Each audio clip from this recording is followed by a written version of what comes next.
Okay, if I can have everybody's attention, if any of the parents want to videotape, if you guys want to put any of this on your phone, go ahead. Hundreds of thousands of people are going to see this anyways, but you can record all this.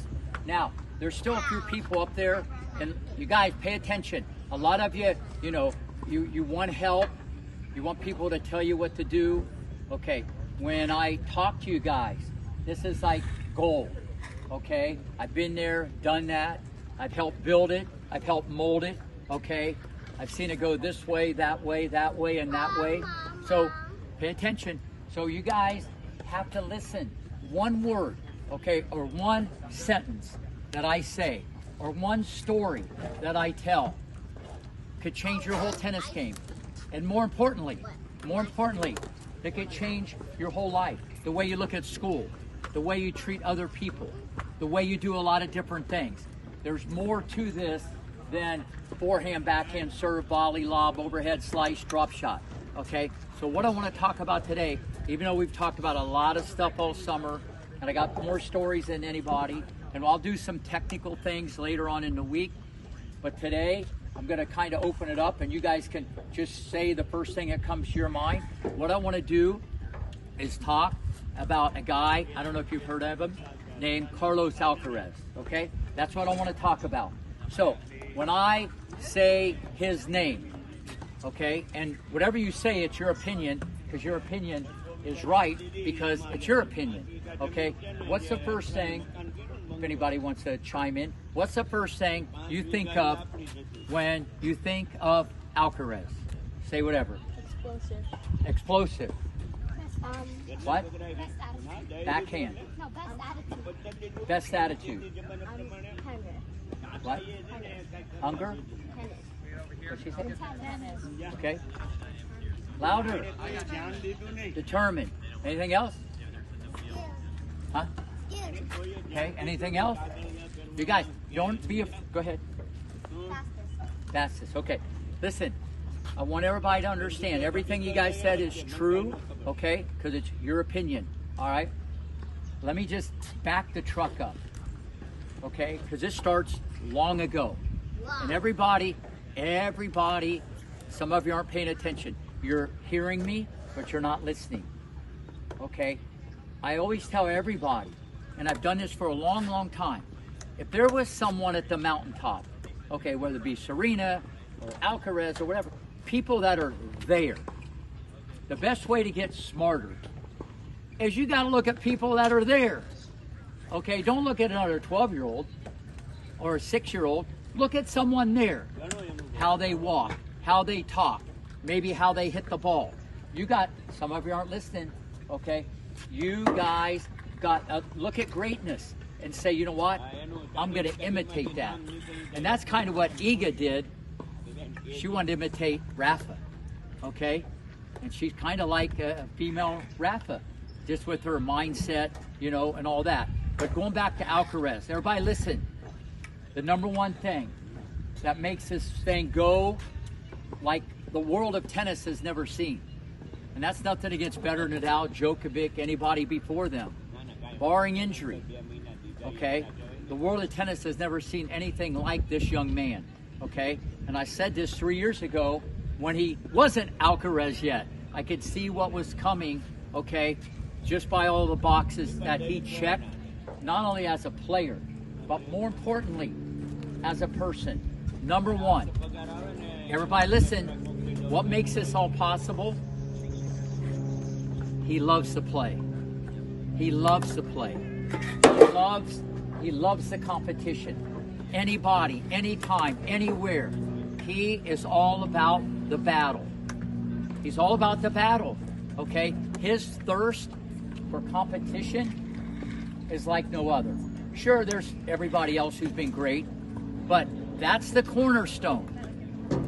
Everybody listen, because some of you guys don't want to play this person, you don't want to play that person, don't even want to play someone better, whatever you get into. His mindset's different, and that started at a young age. And a lot of that can be environmental. Maybe his two best qualities or his mom and dad.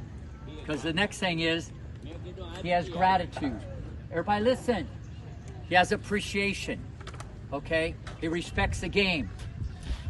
I hope you guys are listening. This is a cornerstone, all right? Very humble. When you have those qualities to start off with, okay, you're going to be handling pressure better. Pressure becomes your best friend, okay? You don't get as nervous. Does he get nervous? Absolutely, but never afraid. That's the starting point that I'm starting with.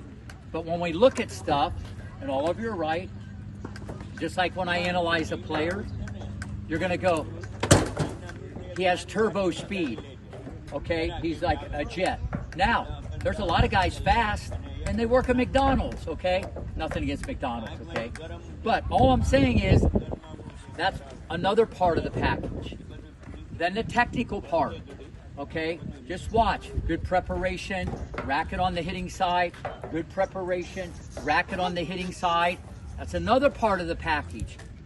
But then the wild card, okay? He is a Broadway performer. He loves to perform. He loves to have fun. He'll lose a 20-ball rally, and he'll look at you and he'll smile, okay? Where you guys are crying, freaking out, the world's against you. Does he get mad? Absolutely. But it becomes more determined. It's mind control. And that's why I went out and said, the world of tennis has never seen a guy like this. This is a generational talent, barring injury. Okay, this thing's going to go somewhere like you guys be talking about it 10, 15 years from now about this guy. And this is not easy stuff in men's tennis because bing, bang, boom, you can lose a match because it's so physical. But those are the inner qualities. The next thing, and all you guys need to use your mind. Imagination. Imagination, okay? Imagination. You got to think about things. You got to experiment, okay? Don't be afraid to fail, okay? The more you fail, the more you're going to succeed. You know how many drop shots this guy missed at 6, 7, 8, 9, 10 years old? I bet tens of thousands. And whoever was around him told him, keep on doing it. They're going to go in someday. If you think you can make it, you keep doing it. So now we got a guy, okay, that wasn't discouraged. Now, if you're drop shotting because you're lazy or you feel pressure or it's a bailout, then the coach has to chime in. But early on, when he had that imagination, okay, coach, parent, whoever, didn't discourage that. That's why you see it on break point. You see it in a tiebreaker, okay, where this guy, everybody talking about his drop shot. I mean, that's kind of silly. That's like a small little piece of playing tennis, the drop shot. He's not only changed the way people on the tour are playing the game. There was more drop shots. Max, what are you doing? There was more. If you don't want to be here, don't be here, all right? You got a choice. There's more drop shots during the clay court season than ever before. The Alcaraz effect. They got to add more to their game because if you're not getting better, what's happening? You're getting worse. A lot of people are getting worse. So not only has he changed the way other pros are playing, he's changing the way you teach the game. Now it's okay around the world for other coaches, even though I've said this all along many years ago, that you want to teach everything. But now it's okay to teach a drop shot where before if you missed it, like, what are you doing? You know, but if you make it, it's, you know, everybody puts their arm around you, great shot. So very, very important that you guys understand. Okay, forget the speed. The mental part I talked about. The technical is very high level. The imagination, okay? The imagination, working on his game at a young age.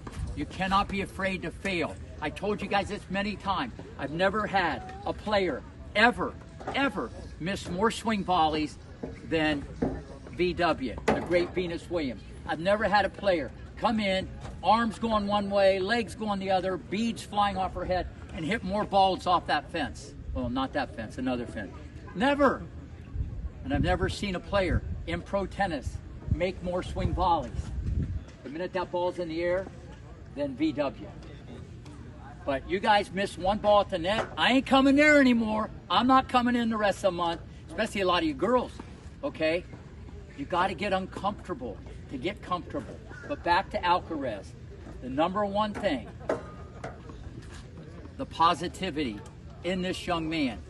So a lot of you guys need an attitude adjustment. It's not forehand, backhand serve. And I'm going to end it with this. On television, after all this stuff at Wimbledon, someone asked him, after many questions, what's next? What's next? What's next? He goes, I got to get a lot better. I'll see you guys at 1 o'clock.